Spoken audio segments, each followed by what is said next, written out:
Go to overcomecompulsivehoarding.co.uk/online therapy to get 20% off your first month of cognitive behavioural therapy, with weekly sessions online with a therapist, in addition to worksheets, a journal, meditation and yoga videos, and unlimited messaging.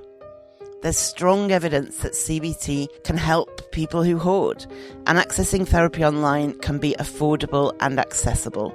Find out more and get your discount at overcomecompulsivehoarding.co.uk/online therapy.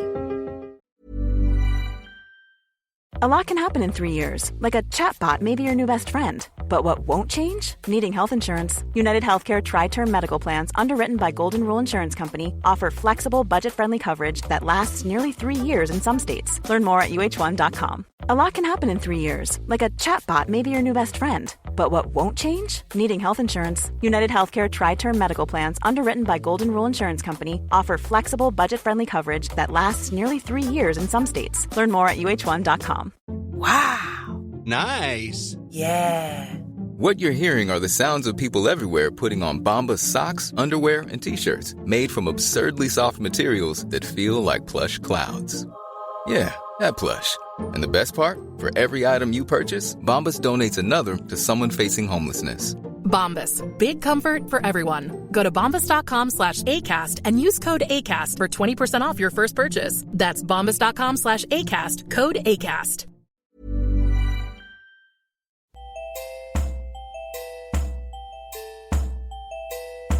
Welcome to the Overcome Compulsive Hoarding with That Hoarder podcast. I am drowning in stuff and trying to find a way out. Listen as I explore the issues and delve deep as somebody profoundly affected by hoarding disorder. Find out more, including links to subscribe to the podcast, at overcomecompulsivehoarding.co.uk, and find the links there to follow me on Twitter, Facebook, Reddit, and all over the place. So I am here today with Dr. Sharon Morein, who is an Associate Professor in the Faculty of Science and Engineering at Anglia Ruskin University. She has researched conditions and behaviours such as OCD, ADHD and hoarding. She also leads the Morein Lab, where the research integrates experimental psychology, psychiatry and cognitive neuroscience, with a focus so far on OCD, ADHD and hoarding disorder. So, Sharon, what piqued your interest initially in these particular areas of study? I guess circumstances. It's, when you ask people how they end up doing what they do, and there was never a plan to do it. It's just areas that kept cropping up, and I kind of fell into doing research with, I was going to do something else, and then sort of the ADHD angle keeps coming again and again. And the same, not just for the mental health conditions that I'm involved in, but even the topics that I research. I'm going to go and do X, and then I end up doing Y, and then 5 years later I'm still going to do X, and I get dragged end up doing Y. So it's not particular, it's chance. And once you're faced with understanding the complexity of something like OCD or ADHD or hoarding, then you kind of, it's a huge puzzle or problem, and just you spend all that time trying to figure it out from different perspectives, then you're kind of emotionally invested in it now. And I guess the more you learn, the more you realise there is to learn. Oh, totally. The more you learn, the more you don't know anything. Absolutely. So I got in touch with you after I read your article called Hoarding, People with ADHD Are More Likely to Have Problems, which I will link to on the website. Now, I found this really fascinating. I'd read speculation about the two conditions co-occurring before, but your research felt far more definitive than anything I'd seen before. Could you talk a bit about the research you did and what you found? Yeah, so I'm happy to expound on that for hours, but just stop me or interrupt. I mean, the background is actually coming from OCD. So sort of, and as you probably well know, hoarding disorder kind of came about after being under the umbrella of OCD for many, many years. And then only in 2013 was it recognized as a thing in its own right. And, you can definitely have hoarding disorder with not a shred of OCD. You can have OCD with not a shred of hoarding. Yes, there is overlap between the two. Some people absolutely have the two. Some people have the two where they're interconnected. Some people have the two where they're completely separate. So that's one of the things that I personally keep tackling is the complexity of people. People are just so bloody complicated. But coming out of the OCD literature, or at least out of the hoarding literature, it's sort of it's a thing we know, or people who are interested in hoarding disorder, that there's this. It's not even anecdotal anymore, but it started off with anecdotal stories. You're sitting in a support group. There are, on average, people that are in their 50s or 60s, so not young people. But and they reflect back and they say, if I was 16, I would have gotten a diagnosis of ADHD, or actually, I think I had ADHD all my life. I'm only now on this journey of self-discovery do I realize that's been a problem, that I've always had. And when you try and figure out what it is about ADHD, it's kind of this idea of inattention. And inattention is a very sort of umbrella broad term. It's not just difficulties concentrating. It's things like difficulties organizing, difficulties planning. There's a huge element of procrastination there because it's just so difficult to get your act together kind of in an organized, on it way. So there's a lot of components that fit into inattention when we use that word. From a research perspective, you kind of have to unpackage it. But those are the kinds of things people talk about. They don't talk about, being hyperactive. Some of them probably were, but, they don't talk about being hyperactive. They talk about this problem of inattention, daydreaming in class, the classic kind of stories. But it's all retrospective. It's all kind of, what I was, all those decades throughout my life. Now, there has been research where it was that, okay, let's look at these people who hoard and let's see if they do have these problems objectively. And it turns out many of them do. So that's another thing. You can never say all the people all the time. We're saying sort of on average, compared to another group, many people in this group, will have it more on average. And of course, there's a whole spectrum in the group because you've got people that, with hoarding disorder that have not a shred of problems with inattention and people that have quite severe inattention. But as a group on average, yes, they do, compared to age-matched, a similar group without hoarding. So there is merit to that kind of. It's not just anecdotal. We know that there is a link there. And then when you go into the research, there's a hint of that connection. I mean, one of the problems with the hoarding disorder is you are talking to 50, 60-year-old people that are telling you, what they've had throughout their, you don't know if they've had ADHD because they weren't diagnosed. And seeing somebody, 3 decades into, their adulthood, all things of manner have happened to them. You don't know if because of their circumstances, they have these problems with inattention. So it's limited in what you can say about the connection. And also there is research where you go into a big population, I don't know, thousands and thousands of people, and you ask them very, very little questions. So you'd ask them a question about eating disorders and a question about OCD and a question, but not in depth. And so when we do these kind of large scale demographic studies, so when people have done that, then the people that say, yes, we had ADHD when we were kids, and yeah, we have some hoarding problems now. So you do see a bit of a connection, but it's based off of, 1 or 2 questions. Yeah. Which isn't really, it doesn't give you a lot of insight. It's suggestive, but it's not definitive. But all that's coming from the hoarding disorder literature, where this connection is established. It's well known. But if that's true, that these people who hoard have a problem with inattention as linked to ADHD, what about the other direction? If you've got a direction going from A to B, it doesn't mean that you have the same connection going from B to A. Yeah. It's not a given. And I'll give the example I like to give is eating disorders and OCD. So if you go to an eating disorders clinic, a serious minority of patients, at least 30%, probably more, will have OCD. Right. So they do have those characteristics. On the other hand, if you go to an OCD clinic, you'll see eating disorders, but not at those crazy levels. So it's not bi-directional. It doesn't go both ways. So the same question here, you can say, okay, well, if we trust the data that we have so far. And people with hoarding disorders, on average, have this inattention problem. We know inattention is kind of part and parcel of ADHD. I mean, it's in the name, right? Attention deficit hyperactivity disorder. What does it mean about going the other way? So that's one reason you think, okay, then it makes sense. Somebody really ought to go into an ADHD clinic and actually ask about hoarding. But there's another component here, and that is the age difference. And that is when you go to those support groups, again, you will see younger individuals, but the average age, let's face it, is 50s, 60s. And certainly when you do research, you're trying to get people to participate in your research. Time and time again, if you just open any paper and just look at the ages, it tends to be 50s, 60s, if not older. But then when you talk to people, obviously they didn't develop their hoarding disorder when they were 55 or 60. You know, it's been there for a while, certainly.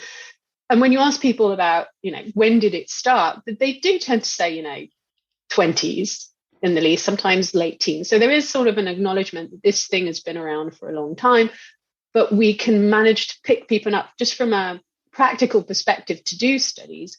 We manage to attract people in their late 50s, 60s. And the other thing that is kind of complicates is when you go to the support groups or when you look at these, at the published papers, and this was certainly true for my research experience as well, you get more females than males. You get more women or people that, self-identify as women rather than men. And there are conditions where it is more biased to one of the sexes compared to the others. I mean, autism being a famous one, where, just on average, you're going to get more males than females. And then, depression, for whatever reason, you tend to see more females than males.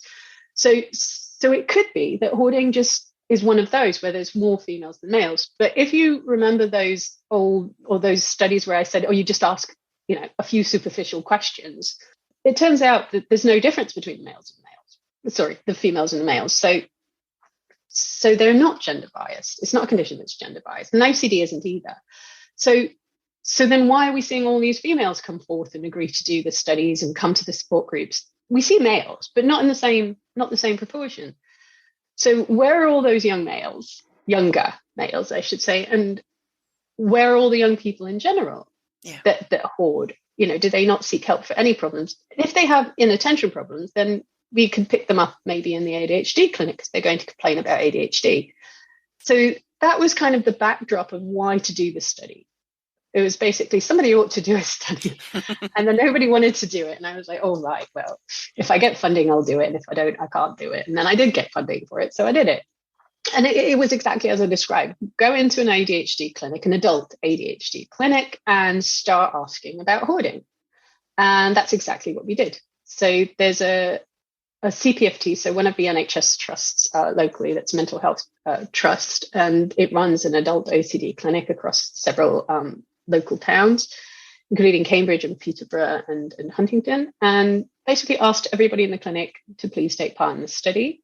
Not everybody did, obviously, but when we asked about the study, we didn't say, we're going to do a study about hoarding. Do you hoard? It was a bit more subtle than that. We couldn't lie, but we kind of just talked about accumulation behaviors and tried to keep it vague for people going in. And we just asked a lot of questions. So it was self-report. But we kind of asked using multiple tools. So we asked about depression, we asked about OCD, we asked about hoarding. We asked about hoarding from different questionnaires using different tools at different times in the study. We asked about all manner of things, perfectionism, because that has been, from a research perspective, been a thing that may or may not be connected to hoarding. So we asked about all these things. And when we did exactly the same procedure using exactly the same sort of wording and type in a similar group, which we tried to match as closely as possible. So we did manage to match it for age and gender and education. So they're actually quite closely matched on those characteristics. And the idea is, let's compare. We're not just looking in one group, we're comparing it to the other group. And those are people who don't have an ADHD diagnosis. Absolutely. Yeah. So we were very careful to sort of screen out any shred of ADHD in them. And then we compared the numbers. The other thing is, because we were basing it on self-report, you have to be a bit careful because people can just say, yes, I have everything. But what we did is we cross-referenced, and you had to report high levels of hoarding in different tools. And you had to have a high level on this and a high level on that and a high level on the other one. So you had to consistently complain about hoarding characteristics across multiple. And it was quite a strict kind of, we're not going to believe just anyone who says, yes, I have a lot of clutter in my house kind of thing. And we ended up in the ADHD group, which we managed 90 people. So I would have loved way more than that, but that's kind of who agreed. 20% had cut, like we're talking quite severe, as in they would qualify probably for a hoarding disorder diagnosis. So the same exact procedures, same analysis, same everything. In the control group, I think it was about 1.5%. That's a vast difference, yeah. Which is what you were expecting in the population. So when people have gone into the population and figured out how much hoarding disorder there is, you get 1 to 2%. And I think we were on the lower end of that. But remember, these people have been screened out for ADHD. So they were kind of a relatively healthier than average group. So they were quite mentally, probably, lower on the end of mental health issues in general. So yeah, vast difference. So that's one thing. So there's 20% here and 1.5% here. And then the other thing is we did look and say, okay, this 20%, in what way are they different from the other 80%? So the ones above the threshold. So in a sense, you've got a threshold or a cutoff, and you're saying, okay, people with really bad hoarding or reported, lots of distress and issues, they're going to be above that threshold, and you've still got the 80% that are below that wouldn't qualify, or we don't think would qualify for hoarding disorder. And when you compare those two, you see that the people above the threshold have a lot more problems in inattention. So they're all ADHD, but again, you've got a continuum of inattention. So the ones above have worse inattention, and again, the broadest sense of the word, and they have lower quality of life. Surprise, surprise. And these are tools that not we collected, but we got permission to use their data. They gave us permission to use the data from the clinic. So we could see, they were more medicated. They had more SSRIs. They had more issues, let's say. Yeah, the bottom line was they had worse inattention, not hyperactivity, not on all the other aspects of ADHD, and the quality of life. And the other thing is they weren't that much older. They were in their 30s. Right. And there was an even split of males and females. Interesting. And that's kind of different from what you'd see in the hoarding literature, where I said, they tend to be older and predominantly female. So in that sense, we were reaffirming what you could deduce from the big scale demographic superficial studies, that actually you do have a rough similar gender ratio. And yeah, surprise, surprise, you don't develop it in your late 50s. Yeah. So that's where that one is. Then another thing that I think is interesting is we still looked at the 80%. So those below the cutoff or the threshold. And we said, well, what about these people compared to, the controls that were below the cutoff? And they still had more severe hoarding. It wouldn't be as bad as clinical levels, but they still had more issues on average. So many of them were fine, but then many of them wouldn't qualify for hoarding disorder. But, it's all along a continuum. So in that sense, I think there's sort of a sub-threshold kind of issue that I think probably some people with ADHD face. And then the thing that, as we've been talking before, this issue of insight is when you look at the clinical data, who reported what issues, because when they come to the clinic, you have, a full picture of, what other conditions they had, or, the medications they had, all these other components to their lives. And only one person in the clinic was actually diagnosed with hoarding disorder. Right. So a lot of them were diagnosed with depression. They were eating disorders, binge eating disorders. Autism was another one. So obviously when they come to the clinic, some people only have ADHD, but other people have ADHD and something. And only one had hoarding. But then I think it's an issue of raising the topic yourself versus being asked, just random questions about your clutter, or random questions, does your room look like this? Or how do you feel about throwing things away? Then you can answer it truthfully, I would say. Well, it's not an issue of not being truthful, but you just answer the question without thinking too much about, do I have a hoarding problem? You just answer the questions. Yeah. But if somebody asks you, do you have a hoarding problem? Then you're probably going to say no. Yeah, and that can be because that's not a label you identify with, or it can be because it's such a stigmatized label, people don't want to say yes to it. Whereas saying, yeah, I do have a bit too much stuff, or yes, I have trouble throwing things away, is less of a loaded question, feels less loaded. I think it's also, I don't know how it gets asked routinely in healthcare these days, and at least in the UK. It could be that, it's phrased in a way where people are just less likely to say, yeah, that's me. Yeah, you're not a hoarder, are you? Or something like that. I don't think they ask that, but I think when people start using the word hoarding, it's maybe there's a certain portion of people going, no, that's not me, or that doesn't speak to me. Yeah. So I'm really interested in cause and effect. Would you say that somebody having ADHD could lead them to hoarding, or could it be the other way around, or could it just be that the two things co-occur without one causing the other? Yeah, I mean, it's a great question. So the way that I envision personally, it's not a theory, it's not, it's still early days, but the way that I look at hoarding is you've got these different components. It's almost like a recipe, and you throw in, you've got some sweet stuff and some sour stuff, and you just throw in, you mix it all together. And one component is this inattention aspect, which you can call, difficulties organizing, difficulties making decisions, concentrating, all those things that I referred to before. And there's lots of them, but they're all kind of under that umbrella of inattention. And I think if you do have problems like that, then it will increase your chances of eventually having clutter in your house, maybe having to go through, documents accumulate in all our lives. But you need that wherewithal and say, right, I'm sitting now and I'm sifting through all this pile of mess, and I'm going to organize it and not let it, get ahead of me. And that does require something that I think many people with ADHD would find challenging.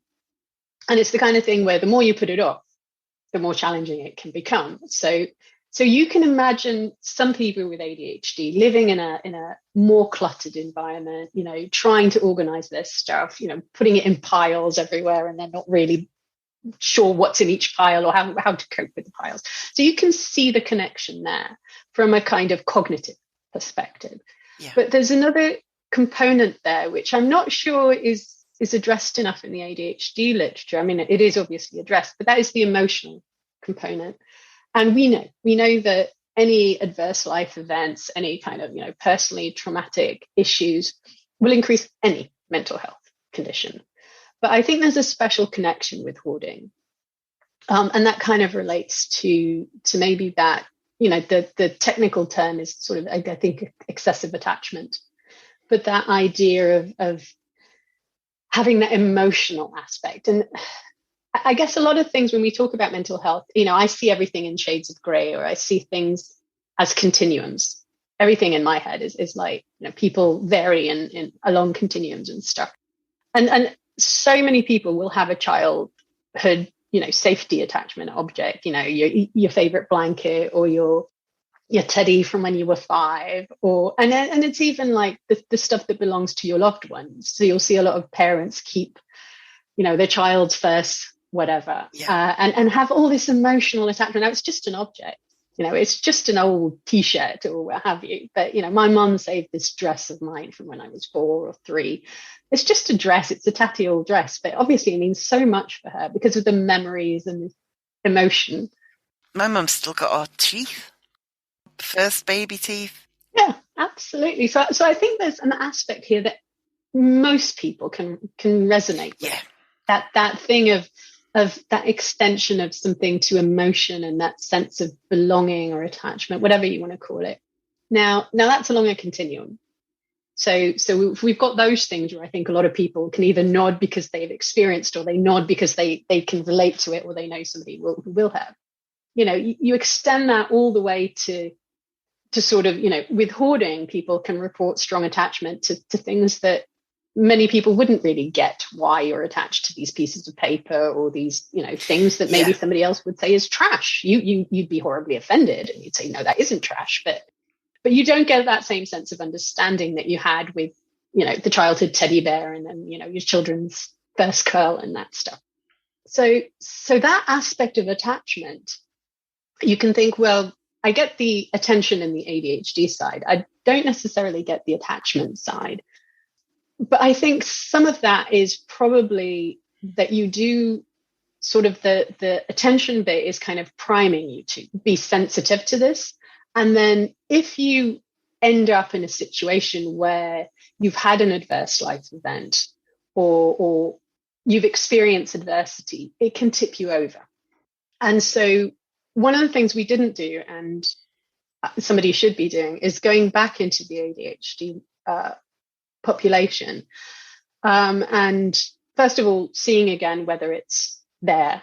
So, and as an aside, an interesting thing is some people in the hoarding, they were like, yes, we knew this was going to happen. Thank you. It's an interesting study. Some people were like, oh, it's obvious. Yeah. I was like, well, it's not obvious. Nobody actually looked at it. But yeah, okay.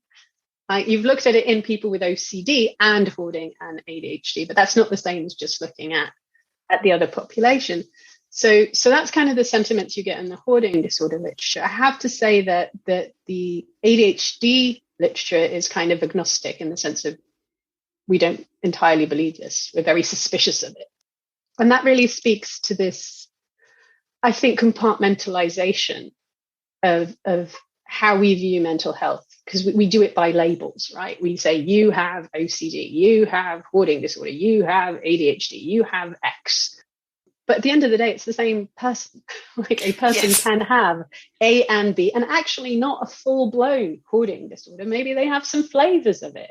So as I said, the real world is messy. People are messy. They don't come with like nice little squares and nice labels. World doesn't work that way. But the way we make sense of the world works that way. We put our labels, and we put things like, even gender, we put male and female. That's a societal thing. It's not a biological thing. When you go to the biology, it's all messy, and it's much more gradations and continuums and stuff. But as a society, we need the labels. And I think that's true also in mental health. We need the labels. So coming at it from that perspective, I think there's a lot of work to be done in the ADHD community, firstly, of understanding where hoarding fits in. And I think it's more than the average population without ADHD. I think there really is a genuine connection there. But, I think more research we always need to go and do it again and again, and just see how stable it is. And, I did it in the UK. What happens in North America? What happens in, I don't know, China? Yeah. What happens in other places? We don't know. We genuinely I don't think anyone knows at this stage. So there's that to be done. And when that's done, I think that side of emotional attachment needs to be explored much more fully. There's one interesting study. It's a qualitative study on just a very, very small number of children with ADHD who their parents said have hoarding issues. But it's a very, very, very small number. And they interviewed the parents. And one aspect of the hoarding that they complained about in their children, or talked about in their children, was excessive attachment. So it does seem like that attachment issue is part of this hoarding, the array of hoarding symptoms that you see in the ADHD group as well.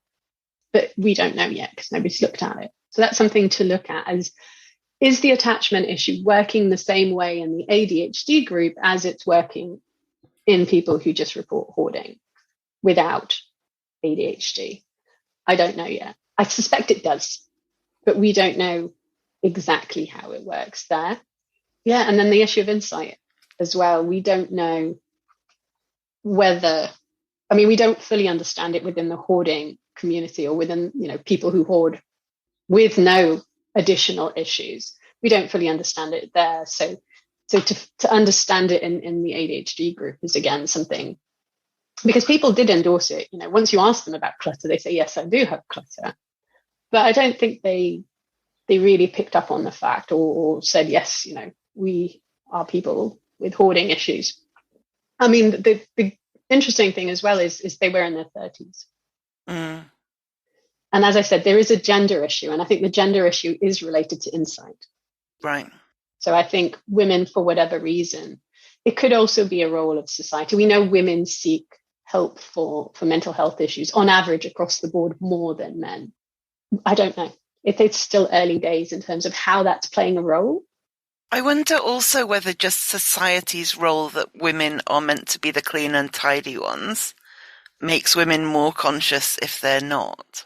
Could be. It could also be the environmental thing, right? Because you've got children, you've got, you're expected to take care on that level of cleaning, feeding, and stuff a bit more.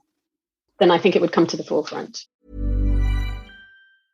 This is Paige, the co-host of Giggly Squad, and I want to tell you about a company that I've been loving, Olive & June. Olive & June gives you everything that you need for a salon-quality manicure in one box. And if you break it down, it really comes out to $2 a manicure, which is absolutely insane. It's also so easy to get salon-worthy nails at home with Olive & June. The difference between how your nails used to look when you did them yourself and now with the Mani system is a complete game changer. The best thing about Olive & June, too, is it's a quick dry. Dries in about 1 minute, lasts for 5 days, and full coverage in up to 1 to 2 coats. Visit oliveandjune.com/perfectmani20 for 20% off your first system. That's oliveandjune.com/perfectmani20 for 20% off your first system.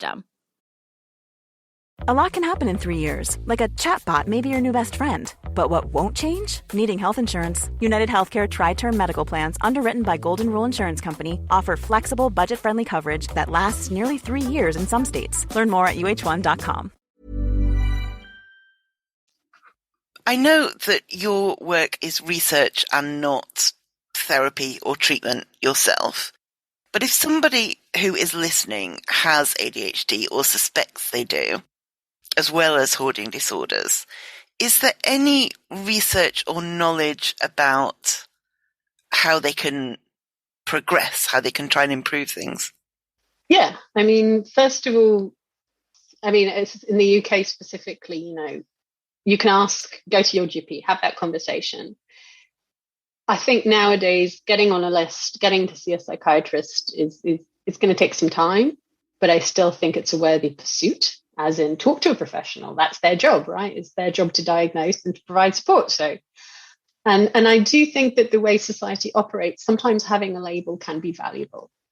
It can be valuable, if you're a student, you get extra time, there are certain places where you can invoke it, where it can help you. And I think also on in terms of self-understanding, thinking that I have a problem and then somebody else coming and saying, yes, you do have this label is a separate thing. And for some people, that is helpful. It's validating, isn't it? Yeah. And I don't think, again, to everyone, but I think for many, many people, it is validating. And it helps to make sense of yourself. Do I have A? Do I have B? No, you have B. So that puts you in a position where you can come to terms, I think. And that's one thing. Personally, I've learned a lot from charity websites. There's charities that I think are really helpful. Even the NHS website, to be honest, has got quite useful and objective data, with no agendas in it. But there's lots of charities that I think have really useful information. And they also have offers of support, so even helplines, or if you just want to chat and get to terms with that. And that's true certainly for the ones that we've mentioned, like OCD and hoarding and ADHD. They all have great websites, and it's because the internet is worldwide. You're not limited to the websites in your own country. So I personally found that the websites for IOCDF, which is I don't know if you remember the exact initials, but International OCD Foundation. Yeah, so they've got stuff obviously on OCD, but they've definitely got stuff on hoarding, a lot of it. Great. And a lot of useful resources. So it's free, as far as having internet connection, and there's just knowledge is power in that sense. There's a whole area of therapy called psychoeducation, which just means you learn what we know about this, and it helps you make sense of what you're experiencing and what's normal and what other people are experiencing, and just reference yourself compared to other people. So that's something people can do very easily. Another thing is support groups are not for everyone, but there are quite a number of support groups. In the last 2 years, it's also easier to transcend geographical barriers, in the sense that, if they used to meet in this room on this day at this time, now if you find somebody who's organized, so many of them are on Zoom or done remotely. If you find a right group and you happen to be 2-hour drive or 3-hour drive from someplace, if they're amenable for you to join, and I think sometimes people think that trying something is like a commitment for life, and it's not. It's true for medication, it's true for therapy, it's true for support groups. It's even true for labels. Even if you get a label like OCD and you have it now, it doesn't mean it'll be your label in 10 years. Yeah. It'll be part of you on some level, but you may not fit the bill for OCD in 10 years, or hoarding or what have you. People change over time. So you can take a medication, you can try a therapy, and some therapies aside, like SSRIs, which, you're going to need a couple of years or a year commitment, but so many other medications, especially things like ADHD is the number one, try it for a few days. Works, wonderful. Doesn't work, don't. You don't have to take it for years on end. Yes, you can commit to a process where they change it and augment it, and that will take some time. But even then, we're talking months. We're not talking, give it 3 months, doesn't work, goodbye, thank you. Works only in certain conditions, take it then and don't take it elsewhere. So that's true for some medications, not for all of them. But it's also true for therapy. Go for therapy, take what you can out of it. Especially things like CBT, they're meant to give you tools. Yeah. And it's not a one size fits all. As I said, people are messy, people are different. Some tools, some tips you use, and they're going to be brilliant for you and you can use them for decades to come. And then other things are rather useless for you. But then, bloke next to you is going to find that thing absolutely useful. And it could be useful for a few years and then not be useful anymore. And that's okay too. So that idea that, things have to be forever, it's not. Yeah. It's how it's working out right now. And if not, then not. It's okay. You give it a try and move on. I used to be very rigid with my thinking. Like, I would read some advice and I would try it. And if it didn't work, I would go, that doesn't work. And it's relatively recently that I've started going, well, does some of it work for me? Can I take the useful bit and abandon the rest? Can I adapt it a bit? And it doesn't have to be, there's nuance. There's more nuance than a lot of people approach the world with. And it's relatively recent for me. Yeah, absolutely. I think it's not easy always to do, especially if you're going to commit to doing something. Like, I'm going to apply this technique in my life. I have to be serious about it. I have to think. Yeah. I have to be committed. Yes. But even when you're committed, you can commit to doing it for, a week, 2 weeks, 3 weeks, a month, 3 months. Yeah. And then, and make a decision. I mean, I've decided now to take up yoga because I need something that is, low energy and relaxing in my life. And I just can't commit to meditation. But I was like, okay, I can do yoga. So yesterday I went to the first yoga class I've been in for years. And before going into the class, I said to myself, I am going to do 4 yoga classes before I make up my mind of whether I am going to be doing yoga for the next year or so or not. And I'm not going to make the decision based on the first lesson. I'm committing to 4. But if after 4 I'm not happy with it, that will be the end of it. Yeah. So that's my way of coping with trying out new things based on my experience. But again, that's my way. Whatever works for you is whatever works for you. But I think it's also having that discussion with yourself. So what is next in your research? What do you still want to learn about hoarding disorder and the related conditions? Oh, there's so much. Yeah. So as I mentioned, this issue of emotional attachment is something that I think needs to be understood. I mean, going back to the ADHD side, one of the one of the things, so this isn't the only study that I've worked with ADHD in the last few years, but because I do stuff with the OCD side, obviously I ask similar questions. Now you expect the people with ADHD to answer differently. And indeed they do on some things. And then they answer similarly on some questionnaires. But then you think about, why did they answer that?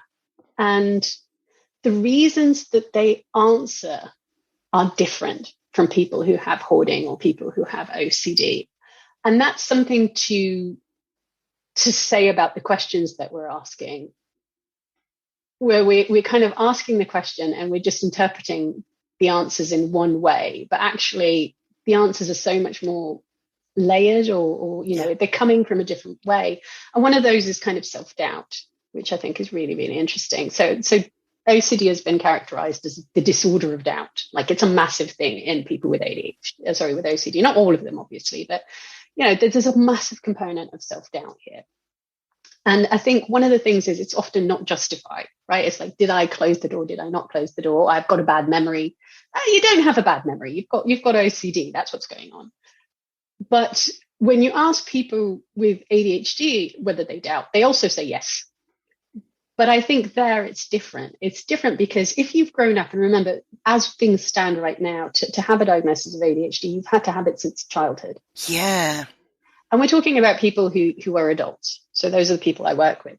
And that means you've been carrying ADHD around for quite a number of years.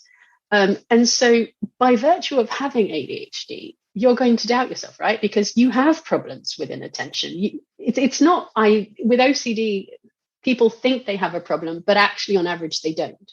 They don't have worse memory. They don't have worse attention. I mean, it could be that they have worse attention because of medication or other things. And again, everybody's different. But having OCD doesn't mean that your attention is worse. Whereas actually having ADHD does that. It's part of that condition. It is part of the symptoms. And that will lead you to self-doubt, not because it's part of the condition, not because you doubt the reason you doubt yourself is different. It's because you have problems. Yeah.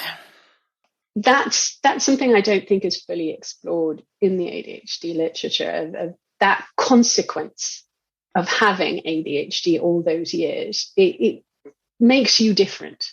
Yeah, I'm thinking about an account I read by a guy with OCD, and for him it manifested as when he worried that he had run someone over when he was driving and not noticed. He'd hit somebody with his car.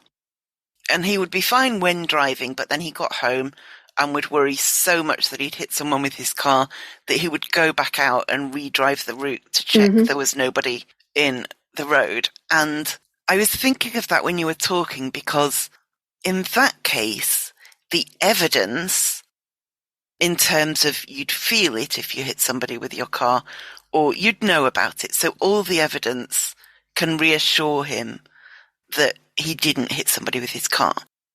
But if you have somebody who's spent their life being told that they're not paying attention, exactly, then all the evidence for them is that they're not paying attention. Yes, that is exactly the difference. And that's sort of, asking somebody, do you doubt yourself? Both people with OCD and both people with ADHD on average will say yes more than sort of control groups. But the reason that they doubt themselves is completely different. And I think that hasn't really been explored fully and understood, that, the reasons underneath stuff. And I think only if you look at multiple disorders do you start seeing the similarities and differences, and why are they similar, and how are they different, and why are they different. That's something that really fascinates me, this comparative issue. So yeah, that's one thing I'd love to explore. And then the other thing is insight, which is this thing where I think one of the reasons we don't see younger people who hoard, even though they, in your 30s, you are definitely having hoarding issues. Oh, I was clear. Yes, I'm in my mid-40s now, but certainly in my 30s it was well manifest.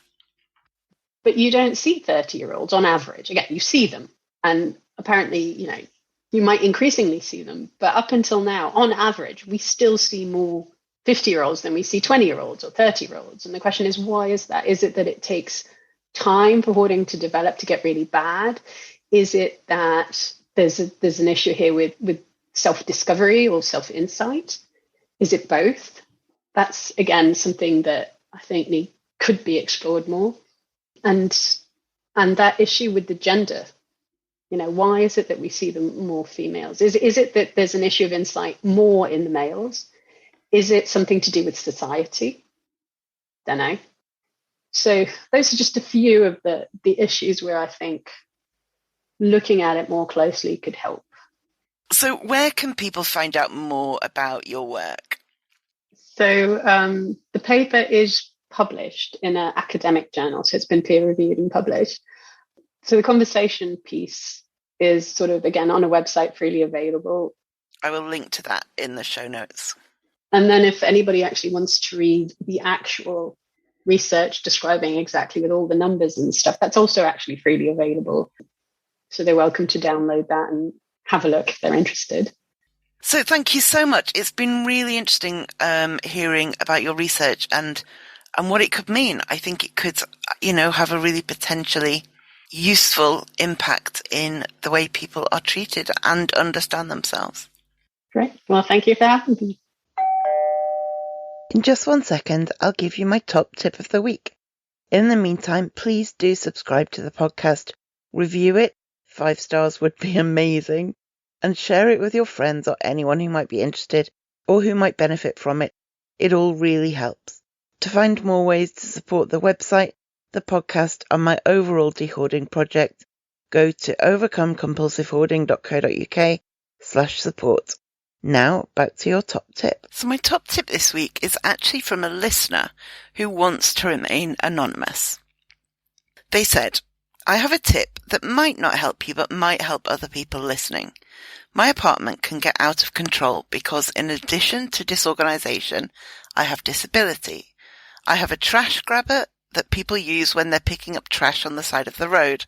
When I'm physically exhausted and can't bend down, I use it to pick up trash that ended up on my floor.